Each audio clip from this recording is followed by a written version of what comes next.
In commemoration of the 2022 World Press Freedom Day, the Kenya Editors Guild has joined journalists from 50 other African nations in Arusha, Tanzania for a four-day forum. The forum intends to address challenges facing the media fraternity in the African continent.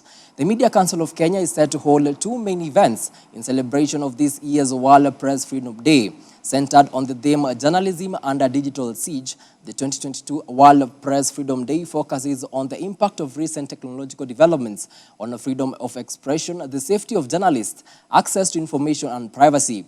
Tess Njenga begins our bulletin with the following story.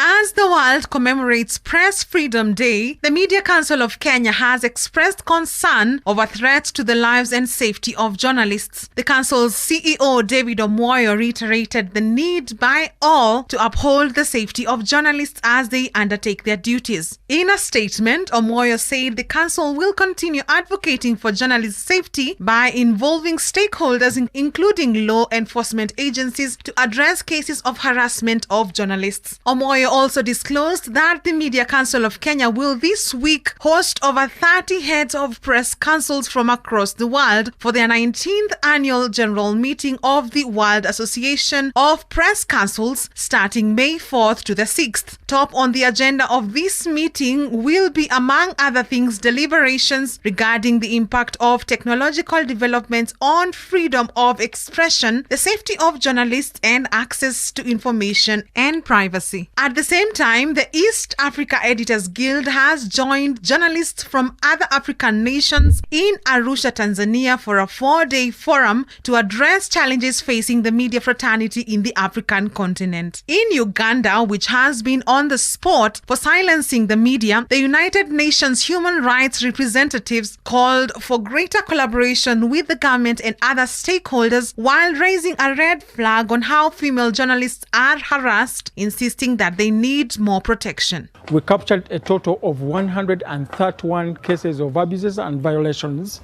where a majority of them, to be specific, 82 of them were at the hands of the police. Other threats have directly targeted the safety and security of journalists, especially female journalists. As a result, these threats tend to silence some journalists' voices. I believe Robert just spoke about that, and deplete freedom of speech by interrupting valuable investigative work. This dialogue is really critical. We need more of these sorts of dialogues to look at the various issues that have been raised already, looking at the legislative framework as was raised by the professor, looking at how we build a culture that condemns violence against journalists, looking at how we deal with the issues of impunity that has already come up. Good journalism requires free and independent media, requires freedom of the press and other media, which is part and parcel of freedom of speech of everyone else and expression. It requires professionalism and compliance with ethical codes. It requires the necessary infrastructure and tools.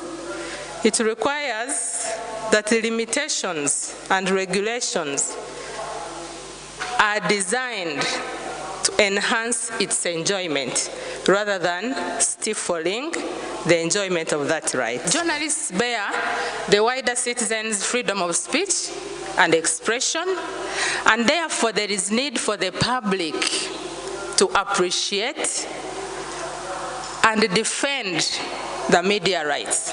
Reporting for Hope TV News Watch, I'm Tess Njenga.